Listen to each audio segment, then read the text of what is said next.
आपादमौलिपर्यन्तं गुरूणाम् आकृतिं स्मरेत् तेन विघ्नाः प्रणश्यन्ति सिद्ध्यन्ति च मनोरथाः। ಪರಮಾತ್ಮನ ಅಪಾರವಾದ ಮಹಿಮೆಯನ್ನ ಹೇಳುವುದಕ್ಕಾಗಿ ದ್ವಾದಶ ಸ್ತೋತ್ರ ಹೊರಟಿದೆ. ಪರಮಾತ್ಮನ ಅಪಾರವಾದ ಮಹಿಮೆಯನ್ನ ಹೇಳಲಿಕ್ಕೆ ದ್ವಾದಶ ಸ್ತೋತ್ರ ಹೊರಟಿದೆ. 4ನೆಯ ಅಧ್ಯಾಯದ ಮೊದಲನೆಯ ಶ್ಲೋಕವನ್ನ ನಾವು ನೋಡ್ತಾ ಇದ್ದೇವೆ.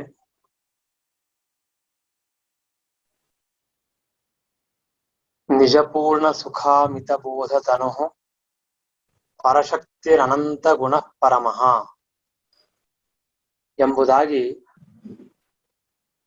ಶ್ರೀಮದಾಚಾರ್ಯರು ಹೇಳ್ತಾರೆ. ಅದಾದ ಮೇಲೆ ಅಜರಾಮರಣ ಸಕಲಾರ್ತ್ಯಹರ ಕಮಲಾಪತಿ ಈಡ್ಯತಮೋ ವತುನಃ. ಪರಮಾತ್ಮನ ಸ್ವರೂಪ ಎಂಥದ್ದು ಅಂತ ಕೇಳಿದಾಗ ಭಗವಂತ ಇವನು ಸರ್ವವ್ಯಾಪ್ತ ಜ್ಞಾನಾನಂದ ರೂಪ ಎಂಬುದಾಗಿ ಆ ಭಗವಂತನ ಮಹಿಮೆಯನ್ನ ನಾವು ತಿಳಿತೇವೆ. ಅದರಲ್ಲಿ ಹೇಳಿರುವಂತಹದ್ದು ಅನಂತ ಗುಣ ಪರಮಃ. ಭಗವಂತ ಪರಮ ಅಂದ್ರೆ ಸರ್ವೋತ್ತಮ.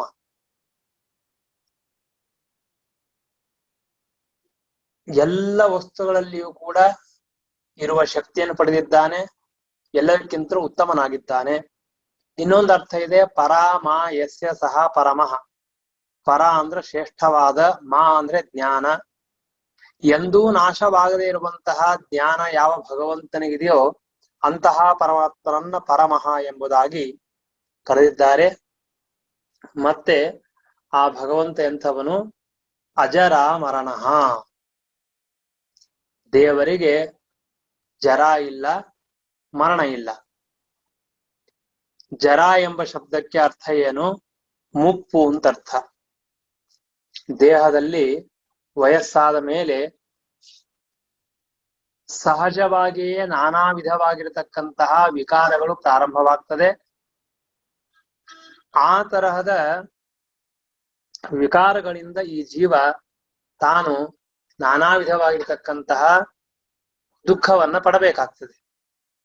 ಅದು ಯಾರು ಬೇಡ ಅಂದ್ರೂ ಬಿಡ್ಲಿಕ್ಕೆ ಸಾಧ್ಯ ಇಲ್ಲ. ದೇವರು ಇಷ್ಟು ಚೆನ್ನಾಗಿ ವ್ಯವಸ್ಥೆ ಮಾಡಿದ್ದಾನೆ ಅಂತಂದರೆ ಯಾವುದೇ ತರಹದ ಹೊರಗಿರುವ ಕಾರಣಗಳು ಇಲ್ಲದೆ ಇದ್ರೂ ಕೂಡ ವಯಸ್ಸಾಗಿದೆ ಅಂತಂದ್ರೆ ಸಾಕು, ಆ ವಸ್ತುವಿನಲ್ಲಿ ಹಾಗೇ ವಿಕಾರ ಆಗ್ತಾ ಆಗ್ತಾ ಆಗ್ತಾ ಹೋಗುತ್ತೆ.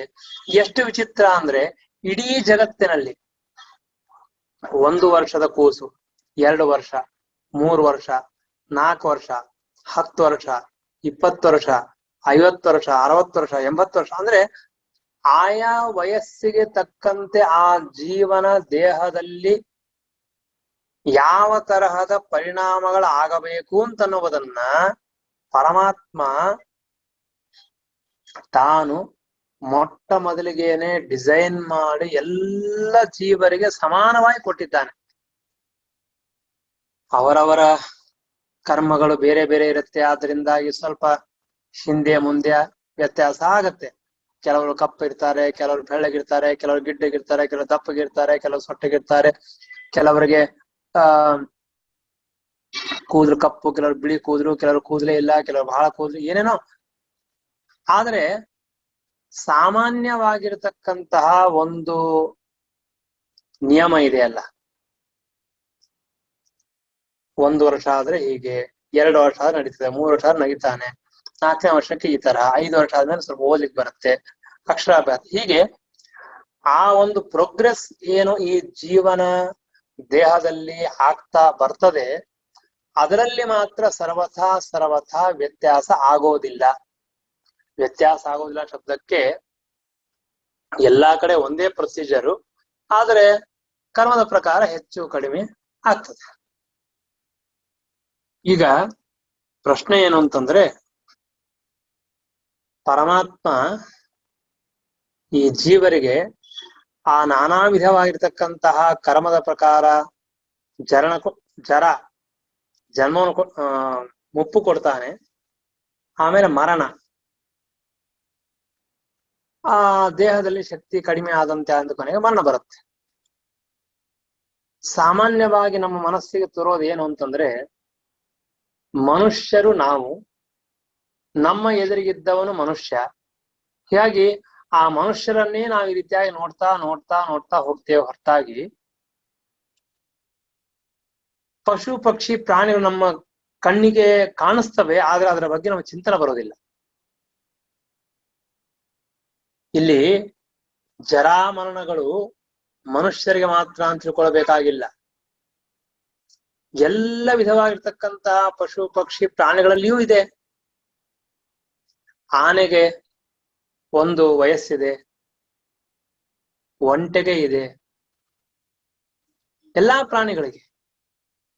ಅಂದ್ರೆ ಚಿಕ್ಕದಾಗಿದ್ದಾಗ ಒಂದು, ಜನ್ಮ ಅದಕ್ಕೊಂದು, ಸ್ವಲ್ಪ ದೊಡ್ಡದಾಗತ್ತೆ, ಇನ್ನು ದೊಡ್ಡದಾಗತ್ತೆ, ಸ್ವಲ್ಪ ವಯಸ್ಸಾಗ್ತದೆ, ಅದಕ್ಕೆ ಒಂದು ವಯಸ್ಸಾದ ಮರಣ ಬರ್ತದೆ. ಅಂದ್ರೆ ಈ ಒಂದೇನು ವ್ಯವಸ್ಥೆ ಇದೆಯಲ್ಲ, ಈ ವ್ಯವಸ್ಥೆ ಎಲ್ಲ ಕಡೆಗೆ ಇದೆ.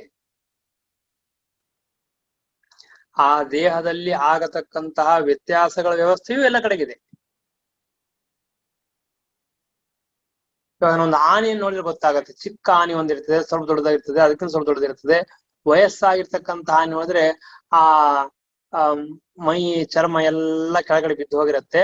ಅಂದ್ರೆ ಮನುಷ್ಯನಿಗೆ ಯಾವ ರೀತಿಯಾಗಿರತಕ್ಕಂತಹ ವಿಕಾರಗಳನ್ನು ನಾವು ದೇಹದಲ್ಲಿ ನೋಡ್ತೇವೆ, ಆ ತರಹದ ಸಾಮ್ಯ ಅನೇಕ ಕಡೆಗೆ ನಮ್ಮ ನೋಡ್ಲಿಕ್ಕೆ ಸಿಗತ್ತೆ. ದೇವರಿಗೆ ಮುಪ್ಪಿಲ್ಲ, ಮರಣ ಇಲ್ಲ. ಒಂದೊಂದು ವಿಚಾರವನ್ನು ತಿಳಿಯಬೇಕಾದರೆ ವಾಸ್ತವಿಕವಾಗಿಯೂ ನಮಗೆ ತುಂಬಾ ಬುದ್ಧಿ ಇದ್ದರೆ ಮಾತ್ರ ಒಂದೊಂದು ಅರ್ಥ ಆಗತ್ತೆ, ಇಲ್ಲದೆ ಇದ್ರೆ ಅರ್ಥ ಆಗೋದಿಲ್ಲ. ಆದ್ರೂ ನಮಗೆ ಎಷ್ಟು ಸಾಧ್ಯವೋ ಅಷ್ಟು ಅರ್ಥ ಮಾಡ್ಕೊಳ್ಬೇಕು ಅನ್ನೋದಕ್ಕಾಗಿಯೇ ಶ್ರೀಮದಾಚಾರ್ಯ ಹೇಳಿದ್ದಾರೆ, ಮಾಡ್ಕೊಳ್ಳೋಣ. ನಾನು ದೇವರಿಗೆ ಮುಪ್ಪಿಲ್ಲ ಮುಗಿದೋಯ್ತು, ಮರಣ ಇಲ್ಲ ವಿಷಯ ತಿಳ್ಕೊಂಡ್ಬಿಡ್ತೀವಿ. ಆದ್ರೆ ಆ ಅವಸ್ಥೆಯಲ್ಲಿ ಇದ್ದಾಗ ಎಷ್ಟೆಷ್ಟು ದುಃಖಗಳು ಮನುಷ್ಯನಿಗೆ ಆಗತ್ತೆ, ಆ ಯಾವ ತರಹದ ದುಃಖಗಳು ದೇವರಿಗೆ ಆಗೋದಿಲ್ಲ ಅಂತ ಹೇಳಬೇಕಾದ ಶ್ರೀಮದಾಚಾರ್ಯ ಪ್ರಧಾನವಾದ ಉದ್ದೇಶ ಇದೆ. ದೇವರಿಗೆ ಜರ ಇಲ್ಲ, ಮರಣ ಇಲ್ಲ ಅಂತ ಹೇಳುವಂತಹ ಶ್ರೀಮದಾಚಾರ್ಯರ ಪ್ರಧಾನ ಕಾನ್ಸೆಪ್ಟ್ ಏನು ಅಂತಂದ್ರೆ, ಮುಪ್ಪು ಬಂದಾಗ, ವಯಸ್ಸಾದಾಗ ಅವರಿಗೆ ಎಷ್ಟು ತರಹದ ತೊಂದರೆಗಳು ಬರುತ್ತೋ ಆ ಯಾವ ತರಹದ ತೊಂದರೆಗಳು ಕಷ್ಟಗಳು ಪರಮಾತ್ಮನಿಗೆ ಇಲ್ಲ. ಇದು ಶ್ರೀಮದಾಚಾರ್ಯರಿಗೆ ಹೇಳಬೇಕಾಗಿರತಕ್ಕಂತಹ ಪ್ರಧಾನವಾದ ಉದ್ದೇಶ ಇದೆ. ಹೀಗಾಗಿ ನಾವು ಅದನ್ನ ಎಷ್ಟು ಅರ್ಥ ಮಾಡ್ಕೊಳ್ತೀವಿ ಅಷ್ಟು ಅರ್ಥವಾಗತ್ತೆ. ಉದಾಹರಣೆಗೆ ಒಂದು ಹೇಳಬೇಕು ಅಂತಂದ್ರೆ, ಒಬ್ಬ ಮನುಷ್ಯ ಇದ್ದಾನೆ. ಆ ಮನುಷ್ಯನಿಗೆ 50 ವರ್ಷ ಆಯ್ತು, 60 ವರ್ಷ ಆಯ್ತು, 70 ವರ್ಷ ಆಯ್ತು ಅಂತಂದ್ರೆ, 50 ವರ್ಷ ಆದ್ರೇನೆ ಎಲ್ಲಾ ಪ್ರಾರಂಭ ಆಗುತ್ತೆ. 60 ವರ್ಷ ಆದ್ರೂ ಜಾಸ್ತಿ ಆಗ್ತದೆ. ಆವಾಗ ಕಿವಿ ಕೇಳಿಸೋದಿಲ್ಲ, ಕಣ್ಣು ಕಾಣಿಸೋದಿಲ್ಲ, ಇಲ್ಲ ತಿನ್ಲಿಕ್ಕೆ ಆಗೋದಿಲ್ಲ, ತಿಂದ ಜೀರ್ಣ ಆಗೋದಿಲ್ಲ, ಆಮೇಲೆ ಸರಿಯಾಗಿ ಮಾತಾಡ್ಲಿಕ್ಕೆ ಬರೋದಿಲ್ಲ, ಯಾವ್ದು ನೆನಪಿರೋದಿಲ್ಲ, ಎಲ್ಲ ಮರ್ತು ಹೋಗ್ಬಿಡುತ್ತೆ. ಹೀಗೆ ಒಂದೇ ಎರಡೇ ಮೂರೇ ನಾನಾ ವಿಧವಾಗಿರ್ತಕ್ಕಂತಹ ಸಮಸ್ಯೆಗಳು ನಮಗೆ ಬರ್ತದೆ. ನಿದ್ದೆ ಬರೋದಿಲ್ಲ, ಆಮೇಲೆ ಮೆತ್ತಗಿರತಕ್ಕಂತಹ ವಸ್ತುಗಳ ಮೇಲೆ ಮಲ್ಕೋಬೇಕು, ಗಟ್ಟಿಯಾಗಿದೆ ನಡೆಯೋದಿಲ್ಲ, ಬಹಳ ನಡಿಲಿಕ್ಕೆ ಆಗೋದಿಲ್ಲ. ಎಷ್ಟೆಷ್ಟು ಮಹಾಭಾರತದಲ್ಲಿ ಆ ಯಯಾತಿ ರಾಜನ ಒಂದು ಪ್ರಸಂಗದಲ್ಲಿ ಈ ಮಾತನ್ನ ಹೇಳ್ತಾರೆ. ತನ್ನ ಮುಪ್ಪನ್ನ ಕೊಟ್ಟು ಇನ್ನೊಬ್ಬರ ಯೌವನವನ್ನು ತೆಗೆದುಕೊಳ್ಳಬೇಕು ಅಂತ ಅಪೇಕ್ಷೆ ಮಾಡಿದಾಗ ಮಕ್ಕಳು ಹೇಳ್ತಾರೆ, ಮುದುಕರಾದ್ರೆ ಎಷ್ಟೆಷ್ಟು ಸಮಸ್ಯೆಗಳಿದೆ ಅಂತ ದೊಡ್ಡ ಲಿಸ್ಟ್ ಹೇಳ್ತಾರೆ. ನಮ್ಮ ಮಾತು ನಮ್ಮ ಹೆಂಡತಿ ಮಕ್ಕಳು ಕೇಳೋದಿಲ್ಲ, ನಾವ್ ಹೇಳಿದ್ದು ಅವ್ರಿಗೆ ಅರ್ಥ ಆಗೋದಿಲ್ಲ, ಅವ್ರು ಹೇಳಿದ್ದು ನಮಗ ಅರ್ಥ ಆಗೋದಿಲ್ಲ, ನಮಗೆ ಬೇಕಾದ ಪದಾರ್ಥಗಳನ್ನ ತಿನ್ಲಿಕ್ಕೆ ಕೊಡೋದಿಲ್ಲ. ಹೇಳ್ತಾರೆ ನಿಮಗೆ ವಯಸ್ಸಾಗಿದೆ, ಇದು ತಿಂದ್ರೆ ಪಚನ ಆಗೋದಿಲ್ಲ, ಇದು ಕರೆದಿದ್ದು, ಇದು ಹುರಿದಿದ್ದು, ಇದು ಹಲ್ಲಿಗೆ ಬರೋದಿಲ್ಲ, ಇದು ಗಟ್ಟಿಯಾಗಿದೆ. ನೋಡ್ರಿ, ನೀವು ಸುಮ್ನೆ ಒಂದು ಲಿಸ್ಟ್ ಮಾಡ್ರಿ, 1 ತಾಸವರೆಗೆ ಹೇಳ್ಬೋದು ನಾವು. ಸಹಜವಾಗಿ ಏನೇನು ದೋಷಗಳಿರಬಹುದು, ದೋಷಗಳಿದೆ ಅಂತ ವಿಚಾರ ಮಾಡ್ತಾ ಇರುವಾಗಲೇನೆ ಅನೇಕ ದೋಷಗಳು ಪ್ರತ್ಯಕ್ಷವಾಗಿ ಕಾಣಿಸ್ತದೆ. ಇದು ಯಾರಿಗೆ? ಪ್ರತಿಯೊಬ್ಬರಿಗೆ. ಅಂದ್ರೆ ಒಬ್ಬ ವ್ಯಕ್ತಿಗೇನೆ ನಾನಾ ತರ ಸಮಸ್ಯೆಗಳಿದೆ. ಒಬ್ಬರಿಗೆ ಕಾಲು ನುಯಿಸ್ತದೆ, ಒಬ್ಬರಿಗೆ ಕೈ ನುಯಿಸ್ತದೆ, ಒಬ್ಬರಿಗೆ ಕೈ ಎತ್ತಲಿಕ್ಕೆ ಆಗೋದಿಲ್ಲ, ಇನ್ನೊಬ್ಬ ಅಂತಾನೆ ಏನೇನೋ. ಒಬ್ಬರಿಗೆ ಇರ್ತಕ್ಕಂತಹ ಸಮಸ್ಯೆ ಇನ್ನೊಬ್ಬರಿಗಿಲ್ಲ. ನಾನು ಯಾಕೆ ಈ ಮಾತನ್ನು ಹೇಳ್ತಾ ಇದ್ದೇನೆ ಅಂತಂದ್ರೆ, ಒಬ್ಬರಿಗೆ ಇರುವಂತಹ ಸಮಸ್ಯೆ ಇನ್ನೊಬ್ಬರಿಗೆ ಇಲ್ಲ ಅಂತ ಅನ್ನೋದು ಹೇಳೋ ದೊಡ್ಡ ವಿಷಯವಲ್ಲ. ಈ ಒಬ್ಬ ವ್ಯಕ್ತಿಗೆ 100 ದೃಷ್ಟಾಂತ ಹೇಳ್ತೀನಿ, ಯಾಕಂದ್ರೆ ನಮಗೆ ಲಕ್ಷ ಕೋಟಿ ಅನಂತ ಅಂತ ಹೇಳಿ ಅರ್ಥ ಆಗೋದಿಲ್ಲ, ಅದಕ್ಕೆ ಹೇಳ್ತಾ ಇದ್ದೀನಿ. 1000 ಇಟ್ಕೊಳ್ರಿ, ಇಲ್ಲ 10,000 ಇಟ್ಕೊಳ್ರಿ. ಒಬ್ಬ ವ್ಯಕ್ತಿಗೆ 10,000 ತೊಂದರೆಗಳಿದೆ. 1 2 ಇನ್ನೊಬ್ಬನಿಗೆ ಎಷ್ಟಿದೆ? ಅವನಿಗೆ 10,000 ಇದೆ. ನಂಬರ್ 3 ಅವನಿಗೆ ಎಷ್ಟಿದೆ? ಅವನಿಗೆ 10,000 ಇದೆ. ಇದನ್ನ ದೃಷ್ಟಾಂತ ಕೇಳ್ತಾ ಇರೋದು. ಹೀಗೆ 1 2 3 4 5 6 7 8 9 10 10 ಜನರಿಗೆ 10,000 ಅಂತಂದ್ರೆ ಎಷ್ಟಾಯ್ತು? 1,00,000 ಆಯ್ತು. ಪರಮಾತ್ಮನಿಗೆ ಮುಪ್ಪಿಲ್ಲ ಅಂತ ಹೇಳೋದ್ರಿಂದ ಎಷ್ಟು ದೋಷಗಳಿಲ್ಲ, ಎಷ್ಟು ಕಷ್ಟಗಳಿಲ್ಲ ಅಂತ ಜಸ್ಟ್ ಒಂದು ಇಮ್ಯಾಜಿನೇಷನ್. ಏನ್ ಹೇಳಿದಂತಾಯ್ತು? ಇಷ್ಟು ದೋಷಗಳು, ಇಷ್ಟು ಕಷ್ಟಗಳು, ಇಷ್ಟು ನಷ್ಟಗಳು, ಇಷ್ಟು ತರ ದುಃಖಗಳು ದೇವರಿಗಿಲ್ಲ. ನಾನು ಹೇಳಿದ್ದು ಕೇವಲ 10 ಮನುಷ್ಯರ 10,000 ಅಂತ ಸುಮ್ನೆ ಒಂದು ಲೆಕ್ಕಕ್ಕೆ ತಗೊಂಡಿದ್ದು. ಜಾಸ್ತಿ ಇರತ್ತೆ ಒಬ್ರೊಬ್ರಿಗೆ. ಎಷ್ಟು ಜಾಸ್ತಿ ಇರತ್ತೆ ಅಂದ್ರೆ ಹೇಳಿಕ್ಕೆ ಸಾಧ್ಯವಿಲ್ಲ. ಚೆನ್ನಾಗಿ ಯುವಕರಾಗಿದ್ದಾಗಲೇನೆ ಎಷ್ಟೆಷ್ಟೋ ಸಮಸ್ಯೆ ಇರುತ್ತೆ. ಹೆಂಡತಿ ಮಾತು ಕೇಳೋದಿಲ್ಲ, ಮಕ್ಕಳು ಮಾತು ಕೇಳೋದಿಲ್ಲ, ಅವರೆಲ್ಲೋ ಇರ್ತಾರೆ, ಇವರೆಲ್ಲೋ ಇರ್ತಾರೆ, ನನಗೆ ಅಂಗಡಿ ಹೋಗಿ ವಸ್ತು ತರ್ಲಿಕ್ಕೆ ಆಗಂಗಿಲ್ಲ, ಇದು ಮಾಡ್ಲಿಕ್ಕೆ ಆಗೋದಿಲ್ಲ, ಏನ್ ಸಮಸ್ಯೆಗಳು. ಬಹಳ ವಿಚಿತ್ರ. ನಾವು ನೋಡ್ತೀವಿ ಪಾಪ. ಈಗಂತೂ ಈ ಕೊರೋನಾ ಬಂದಾಗ ಎಷ್ಟು ವಯಸ್ಸಾದವರಿಗೆ ಎಷ್ಟೆಷ್ಟು ಶ್ರಮ. ಮಕ್ಕಳು ಇದ್ದಾರೆ, ಬದುಕಿದ್ದಾರೆ, ಏನು ಉಪಯೋಗ ಇಲ್ಲ. ಯಾಕಂದ್ರೆ ಒಬ್ಬನು ಅಮೆರಿಕಾದೊಳಗೆ, ಒಬ್ಬನು ಆಸ್ಟ್ರೇಲಿಯಾದೊಳಗೆ, ಇನ್ನೊಬ್ನು ಡೆಲ್ಲಿಯೊಳಗೆ, ಇನ್ನು ಮುಂಬೈದೊಳಗೆ, ಇವರು ಬೆಂಗಳೂರೊಳಗೆ. ಏನ್ ಮಾಡೋದು ತಗೊಂಡು? 2 ಹೊತ್ತು ಊಟಕ್ಕೆ ಹಾಕ್ಲಿಕ್ಕೆ ಯಾರು ಇಲ್ಲ. ವಯಸ್ಸಾದ್ರೊಬ್ಬರೇ ಇರ್ತಾರೆ, ತಮಗೆ ಸ್ವಂತ ಅಡಿಗೆ ಮಾಡ್ಕೊಳಕ್ ಬರಂಗಿಲ್ಲ, ಇನ್ನೊಬ್ರು ಮಾಡಿ ತಂದು ತಿನ್ನೋ ಹಾಗಿಲ್ಲ. ಎಷ್ಟು ಕಷ್ಟ ನೋಡ್ರಿ. ಹಣ ಬೇಕಾದಷ್ಟಿದೆ, ಬ್ಯಾಂಕ್ದಲ್ಲಿಯೂ ಬೇಕಾದಷ್ಟು ಹಣ ಇದೆ, ಜೊತೆಗೆ ಮನೆಯಲ್ಲೂ ಇದೆ. ಏನ್ ಮಾಡೋದು ತಗೊಂಡು? ತಿನ್ಲಿಕ್ಕಾಗತ್ತಾ? ಆಗೋದಿಲ್ಲ. ಹಣ ಇದ್ರೆ ಕಷ್ಟ, ಹಣ ಇಲ್ಲ ಅಂದ್ರೆ ಒಂದು ಕಷ್ಟ. ಹಣ ಇಲ್ಲ ಅಂದ್ರೆ ಯಾರು ಮರ್ಯಾದೆ ಕೊಡೋದಿಲ್ಲ. ಇವನ್ ತಗೊಂಡು ನಾನೇನ್ ಮಾಡೋದು ಅಂತಂತಾರೆ. ಹಾಗಾದ್ರೆ ಎಷ್ಟು ರೀತಿಯ ಸಮಸ್ಯೆಗಳು ಆ ಜರಾದಲ್ಲಿ ಇದೆ ಅಂತ ನೋಡ್ಕೊಳ್ಳೋಣ. ಮುಪ್ಪಿನಲ್ಲಿ ಮನುಷ್ಯನಿಗೆ ವಯಸ್ಸಾದಾಗ ಅವರಿಗೆ ಎಷ್ಟು ತರಹ ಸಮಸ್ಯೆಗಳು ಬರಬಹುದು ಅಂತ ಅನ್ನೋದು ಯಾರು ಹೇಳಿಕ್ ಸಾಧ್ಯ ಇಲ್ಲ. ಒಬ್ರೊಬ್ರಿಗೆ ಒಂದೊಂದ್ ತರ ಸಮಸ್ಯೆಗಳು ಇರ್ತದೆ. ದೇವರಿಗೇನಿಲ್ಲ, ಮುಪ್ಪು ಇದ್ದು ದೋಷ ಇಲ್ಲ ಅಂತ ಹೇಳ್ತಾ ಇಲ್ಲ ಶ್ರೀಮದಾಚಾರ್ಯರು. ಅವನಿಗೆ ಜರಾನೇ ಇಲ್ಲ. ಮೊದಲನೇದ್ದು ಪ್ರಾಕೃತವಾದ ಭೌತಿಕವಾದ ದೇಹ ಇಲ್ಲ.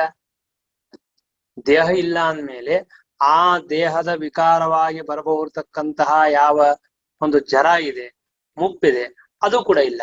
ಮುಪ್ಪಿಲ್ಲ ಅಂತಂದ್ಮೇಲೆ ಅದರಿಂದ ಬರಬಹುದಾಗಿರತಕ್ಕಂತಹ ಯಾವ ಕಷ್ಟಗಳಿದೆ ಅದು ಕೂಡ ದೇವರಿಗೆ ಇಲ್ಲ. ಹೀಗಾಗಿ ಅಜರ ಮರಣ. ನಾನು ಕೇವಲ ಒಂದು ಮಾರ್ಗವನ್ನು ಮಾತ್ರ ತೋರಿಸಿದ್ದು, ಯಾರ್ಯಾರಿಗೆ ಎಷ್ಟೆಷ್ಟು ಸಾಧ್ಯವಿದೆಯೋ ಅಷ್ಟೆಷ್ಟು ದೋಷಗಳನ್ನ ತೆಗೆದುಕೊಂಡು ಬಂದು ಬಂದು ಬಂದು ಬಂದು ಪರಮಾತ್ಮನಿಗೆ ಈ ದೋಷ ಇಲ್ಲ, ಪರಮಾತ್ಮನಿಗೆ ಈ ದೋಷ ಇಲ್ಲ, ಪರಮಾತ್ಮನಿಗೆ ಇದು ಕಷ್ಟ ಇಲ್ಲ, ಪರಮಾತ್ಮನಿಗೆ ಈ ಚಿಂತೆ ಇಲ್ಲ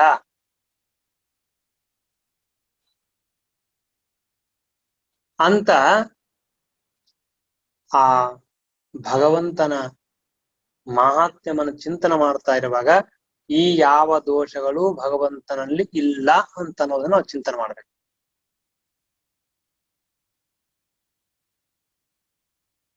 ಮೊನ್ನೆ ಒಬ್ಬರು ಹೇಳ್ತಾ ಇದ್ರು, ಇದು ಮರಣ ಅಂತ ನೆನಪಾಗ, ಆ ಒಬ್ಬ ವ್ಯಕ್ತಿ ಯಾರೋ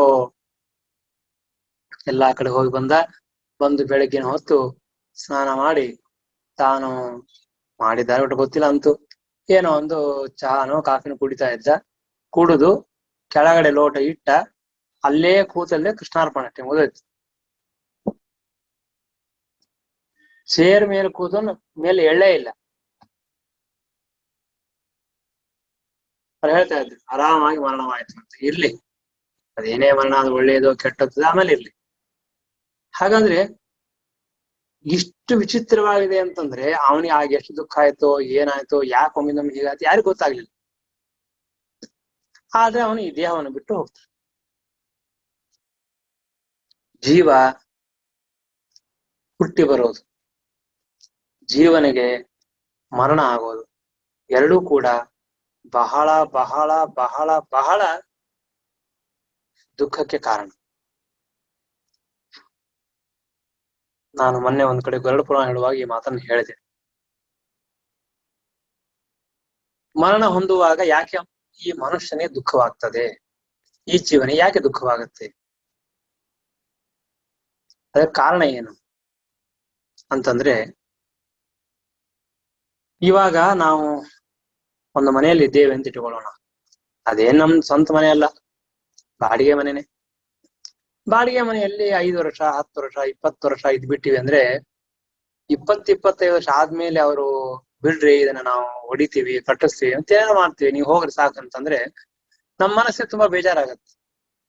ನಾವು 25 ವರ್ಷ ಇಲ್ಲೇ ಇದ್ದೀವಿ, ಎಷ್ಟೊಂದು ರೀತಿಯ ಎಲ್ಲಾ ಇದೆ, ಹೇಗ್ ಬಿಟ್ಟು ಹೋಗೋದು ಅಂತ ನಮ್ಮ ಮನಸ್ಸಿಗೆ ಕಷ್ಟವಾಗತ್ತೆ. ನಮ್ ಸ್ವಂತ ಮನೆಯಲ್ಲ, ಅದು ರೆಂಟೇ ಕೊಡ್ತಾ ಬರೋದು, ಅದ್ರಲ್ಲಿ 1000 ಕೊಟ್ಟಿದ್ವಿ 10,000 ಕೊಡ್ತೀವಿ ಅಷ್ಟೇ. ಈ ತರಹ ನಾವು ಆ ಮನೆ ಬಿಟ್ಟು ಹೋಗ್ಲಿಕ್ಕೆ ಮನಸ್ಸು ಬರೋದಿಲ್ಲ, ನಮ್ಮ ಮನಸ್ಸು ತುಂಬಾ ಕಷ್ಟವಾಗತ್ತೆ. ಅಷ್ಟೇ ಅಲ್ಲ, ಎಷ್ಟು ವಿಚಿತ್ರವಾಗಿ ಮೋಹ ಇರುತ್ತೆ ಅಂದ್ರೆ, ನಾವು ಹೋದ್ಮೇಲೆ ಏನಾದ್ರೂ ಆ ಮನೆ ಹೊಡೆದ್ರೆ, ಅಯ್ಯೋ ನಾ ಇರೋ ಮನೆ ಹೊಡೆದು ಹಾಕ್ಬಿಟ್ರು, ನಿಮ್ದೇ ಮನೆ ಅಲ್ಲ ಅದು, ಯಾಕೆಪ್ಪ ದುಃಖ ಪಡ್ತೀವಿ ನೀನು ಅಂದ್ರೆ, ಈ ತರಹದ ಒಂದು ಅಭಿಮಾನದಲ್ಲಿ ನಾವು ಕೂತಿದ್ದೇವೆ, ನಾವು ದುಃಖ ಪಡ್ತೀವಿ. ಹಾಗಿರುವಾಗ ನೋಡಿ, ಈ ಜೀವ ಎಲ್ಲಿದ್ದಾನೆ, ಈ ದೇಹದ ಒಳಗಿದ್ದೇನೆ. ದೇಹ ಎಂಬಂತಹ ಮನೆ, ಈ ದೇಹ ಜೀವ ಅಲ್ಲ. ದೇಹ ಏನಿದು ಜೀವನ ಒಂದು ಮನೆ ಅಷ್ಟೇ, ಬಾಡಿಗೆ ಮನೆ, ರೆಂಟಲ್ ಹೌಸ್.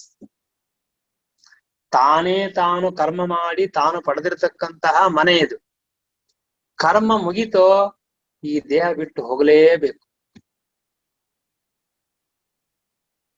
ಯಾರೂ ಕೂಡ ಪರ್ಮನೆಂಟ್ ಆಗಿ ಪ್ರಾಕೃತವಾದ ಭೌತಿಕವಾದ ದೇಹದಲ್ಲಿ ಯಾವಾಗಲೂ ಇರೋದಿಲ್ಲ. ಆ ಬಿಡುವಾಗ ದುಃಖವಾಗತ್ತೆ. ಯಾಕೆ, ನಾನು 10 ವರ್ಷ 20 ವರ್ಷ 30 ವರ್ಷ 50 ವರ್ಷ 80 ವರ್ಷ ಇದೇ ಮನೆಯಲ್ಲಿ ಇದ್ದೇನಲ್ಲ, ಇದೇ ದೇಹದೊಳಗಿದ್ದೇನೆ. ನಾನು ಚಿಕ್ಕವನು ಇದೇ ದೇಹದೊಳಗಿದ್ದೆ, ಸ್ವಲ್ಪ ದೊಡ್ಡವನಾದೆ, ಮದುವೆ ಆಯ್ತು, ಇನ್ನೂ ದೊಡ್ಡವನಾದೆ, ವಯಸ್ಸಾಯ್ತು, ಮಕ್ಕಳು ಮೊಮ್ಮಕ್ಕಳು. 80 ವರ್ಷದವರೆಗೆ ಯಾರಾದ್ರೂ ನೀವು ಒಂದೇ ಒಂದು ಮನೆಯಲ್ಲಿ ಇದ್ದು, ಸುಮ್ಮನೆ ಒಂದು ದೃಷ್ಟಾಂತ ಕೇಳ್ತೀನಿ, ಹುಟ್ಟಿದಾಗಿನಿಂದ 80 ವರ್ಷದವರೆಗೂ ವಿದೌಟ್ ಒನ್ ಡೇ ಒಂದು ಮನೆಯಲ್ಲಿ ನೀವು ಇದ್ದೀರಿ ಅಂತ ಇಟ್ಕೊಳ್ರಿ. 80ನೇ ವರ್ಷ ಆಗಿ ಮರನೇ ದಿನ ಹೇಳ್ತಾರೆ ಒಬ್ರು ಬಂದು, ನೀವು ಈ ಮನೆಯಲ್ಲಿ ಇರಬಾರದು, ಖಾಲಿ ಮಾಡ್ರಿ ಅಂತ ಹೇಳಿದ್ರೆ, ನೀವೇ ಹೇಳ್ತೀರಿ, ಹುಟ್ಟಿದಾಗಿನಿಂದ ಇಲ್ಲೇ ಇದ್ದೀವಿ ನಾವು, ಇಲ್ಲೇ ಬೆಳೆದಿದ್ದು, ಇಲ್ಲೇ ಮದುವೆ ಆಯ್ತು, ಇಲ್ಲೇ ಮಕ್ಕಳಾದ್ರು, ಇಲ್ಲೇ ಮೊಮ್ಮಕ್ಕಳಾದ್ರು. ಇಲ್ಲೇ ಎಲ್ಲಾ ಕೆಲಸ ಆಯ್ತು, ಇನ್ ಹೇಗ್ ಬಿಡೋದು ಅಂತ ಹೇಳ್ತೀರಾ? ಇವಾಗ ಆತರ ಕಾನ್ಸೆಪ್ಟ್ ಇಲ್ಲ. ಯಾಕಂದ್ರೆ ಈಗ ಎಲ್ಲಾರು 4 ತಿಂಗಳಿಗೆ 4 ವರ್ಷಕ್ಕೊಂದ್ಸಲ ಬೇರೆ ಬೇರೆ ಊರಿಗೆ ಹೋಗ್ತಾ ಇದ್ದಾರೆ, ಚೇಂಜ್ ಮಾಡ್ತಾ ಇದ್ದಾರೆ. ಹಳೆ ಕಾಲಕ್ಕೆ ಆಗಿದ್ದಿಲ್ಲ. ತಮ್ ತಂದೆ ಅವ್ರಜ್ಜ ಇದ್ದ ಮನೇಲಿ ಇದು ಅಂತ ಹೇಳ್ತಿರ್ತಾರೆ. ಹಳ್ಳಿ ಊರಿಗೆ ಹೋದ್ರೆ ಗೊತ್ತಾಗತ್ತೆ. ಸಿಟಿಯಲ್ಲಿ ಆ ಕಾನ್ಸೆಪ್ಟೇ ಹೋಗ್ಬಿಡ್ತು ಇವಾಗ. ಹಾಗಾದ್ರೆ ಆ ಒಂದು ಹೊರಗಿರುವ ಮನೆಯನ್ನೇ ಬಿಡ್ಲಿಕ್ಕೆ ನಮ್ಗೆ ಇಷ್ಟು ಕಷ್ಟವಾದಾಗ, ಈ ದೇಹದಲ್ಲಿ 20 ವರ್ಷ 30 ವರ್ಷ 50 ವರ್ಷ 60 ವರ್ಷ 80 ವರ್ಷ ಇರ್ತಕ್ಕಂತಹ ಜೀವನಿಗೆ ಈ ದೇಹ ಬಿಟ್ಟು ಹೋಗು ನಡಿ ಅಂತ ಹೇಳಿದಾಗ ಮನಸ್ಸಿಗೆ ಎಷ್ಟು ಕಷ್ಟವಾಗಿರುತ್ತೆ. ಜೀವ ಅಷ್ಟು ಸುಲಭವಾಗಿ ದೇಹವನ್ನು ಬಿಟ್ಟು ಹೋಗೋದಿಲ್ಲ. ಅವನು ಇರ್ತೀನಿ ಅಂತಂತಾನು. ಅದಕ್ಕಾಗೇನೆ ಯಮದೂತರು ಸೆಳ್ಕೊಂಡು ಹೋಗ್ತಾರೆ, ಎಳ್ಕೊಂಡು ಹೋಗ್ತಾರೆ, ಕಿತ್ತುಕೊಂಡು ಹೋಗ್ತಾರೆ. ನಾನು ಬರೋದಿಲ್ಲ ಅಂತಾನೆ ಜೀವ. ನೀನು ಬರ್ಲೇಬೇಕು ಅಂತ, ನಿನ್ ಕರ್ಮ ಹೋಗಿತಪ್ಪ, ನೀನ್ ಇರ್ಲಿಕ್ಕಿಲ್ಲ, ನಡಿ ನಡಿ ಅಂತಾರೆ. ಕರೆದುಕೊಂಡು ಹೋಗ್ತಾರೆ. ನನಗೆ ಇಷ್ಟವಾದ ಈ ಮನೆಯಲ್ಲಿ, ಈ ದೇಹದಲ್ಲಿ ನನಗೆ ಇರಬೇಕು ಅಂತ ಅಷ್ಟೇ ಅಪೇಕ್ಷೆ ಇದ್ದರೂ ಕೂಡ,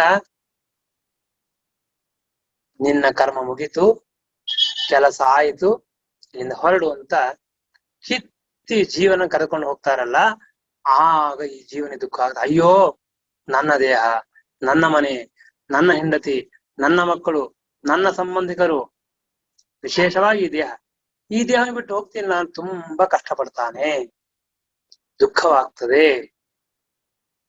ಎಷ್ಟು ದುಃಖವಾಗ್ತದೆ ಅಂತಂದ್ರೆ, 100 ಬಾಣಗಳನ್ನ ಏಕಕಾಲಕ್ಕೆ ನಮ್ಮ ದೇಹಕ್ಕೆ ಚುಚ್ಚಿ ರಕ್ತ ಬಂದರೆ ಎಷ್ಟು ದುಃಖವಾಗಬೇಕೋ ಅದಕ್ಕಿಂತಲೂ ಹೆಚ್ಚಿನ ದುಃಖವಾಗ್ತದೆ ನಾವು ಮರಣವನ್ನು ಹೊಂದುವಾಗ.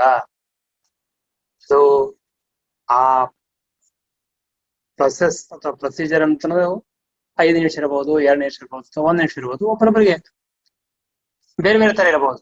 ಆದರೆ ಯಾವುದೇ ಒಬ್ಬ ವ್ಯಕ್ತಿಗೆ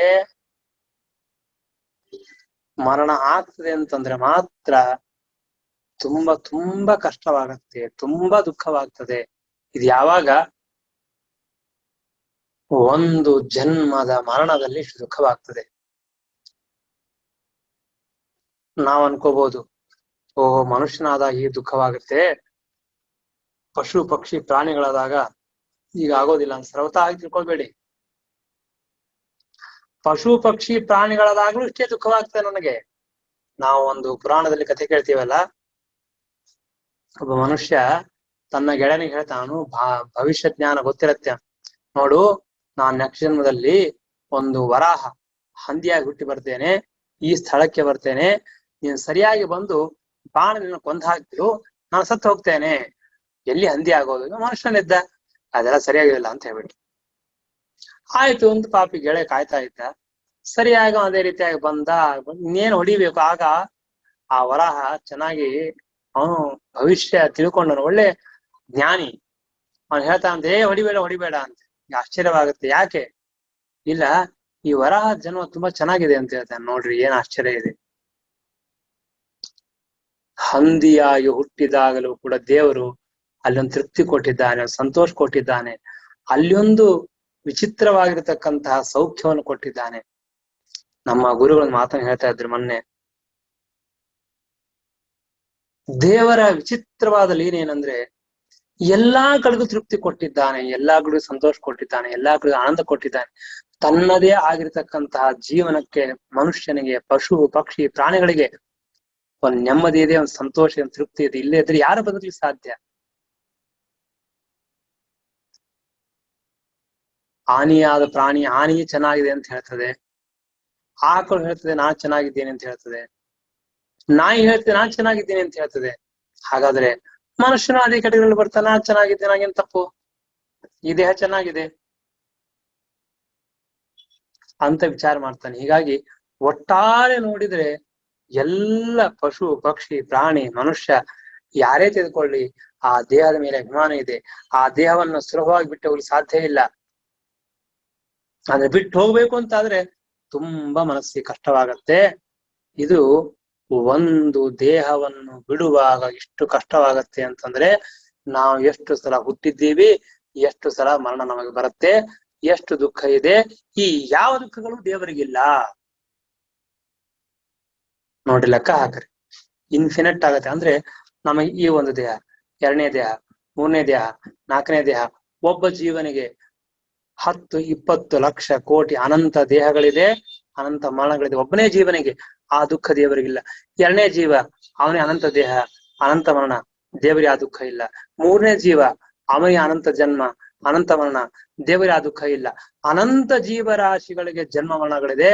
ನಮ್ಮ ಸ್ವಾಮಿ ನಾರಾಯಣ, ಶ್ರೀಕೃಷ್ಣ, ವೆಂಕಟೇಶ, ನರಸಿಂಹ, ವೇದವ್ಯಾಸ, ಅನಂತ ರೂಪಿಯಾಗಿರ್ತಕ್ಕಂತಹ ಭಗವಂತನಿಗೆ ಸರ್ವಥಾ ಜನ್ಮ ಮರಣಗಳಿಲ್ಲ. ಅಂದ ಮೇಲೆ ಈ ಅನಂತ ಜೀವರಾಶಿಗಳು ಪಡುವ ದುಃಖ ದೇವರಿಗೆ ಇಲ್ಲ. ಅದಕ್ಕಾಗಿಯೇನೆ ಪರಮಾತ್ಮನಿಗೆ ಹೇಳ್ತಾರೆ ಅಜರಾಮರಣ. ಶಬ್ದಗಳನ್ನು ಆಡಬಾರದು, ಭಾವನಾ ಮನಸ್ಸಿನಲ್ಲಿ ಬರಬೇಕು. ದೇವರನ್ನು ಚಿಂತನೆ ಮಾಡಬೇಕು. ದೇವರನ್ನು ನಮ್ಮ ಮನಸ್ಸಿನಲ್ಲಿ ತಂದುಕೊಂಡು ನಮ್ಮ ಕಣ್ಣಿಗೆ ನಿಲ್ಲಿಸ್ಬೇಕು, ಎದುರಿಗೆ ನಿಲ್ಲಿಸ್ಬೇಕು. ಈ ನಮ್ಮ ಸ್ವಾಮಿ ನಾರಾಯಣ, ಕೃಷ್ಣ, ವಿಷ್ಣು, ಇವನಿಗೆ ಜನ್ಮ ಇಲ್ಲ, ಇವನಿಗೆ ಮರಣ ಇಲ್ಲ, ಇವನಿಗೆ ದುಃಖ ಇಲ್ಲ, ಇವನಿಗೆ ಕಷ್ಟ ಇಲ್ಲ, ಅಂತಹ ಸ್ವಾಮಿ ನಮ್ಮವನು ಅಂತ ಆ ಭಗವಂತನ ಚಿಂತನೆ ಮಾಡಬೇಕು ಎಂಬುದಾಗಿ ಶ್ರೀಮದಾಚಾರ್ಯರು ನಮಗೆ ತಿಳಿಸ್ಕೊಡ್ತಾ ಇದ್ದಾರೆ. ಅಂತಹ ಭಗವಂತ ನಮ್ಮ ಈ ಜನ್ಮ ಮರಣಗಳಿಂದ ಕೂಡಿರತಕ್ಕಂತಹ ಯಾವ ಸಂಸಾರ ಇದೆ, ಈ ಸಂಸಾರದಲ್ಲಿ ಬಂದಿರತಕ್ಕಂತಹ ಎಲ್ಲ ಕಷ್ಟಗಳಿಂದ ಮುಕ್ತನನ್ನಾಗಿ ಮಾಡಲಿ ಎಂಬುದಾಗಿ ಪ್ರಾರ್ಥನೆ ಮಾಡೋಣ. ಹರೇ ನಮಃ. ಶ್ರೀಕೃಷ್ಣಾರ್ಪಣಮಸ್ತು.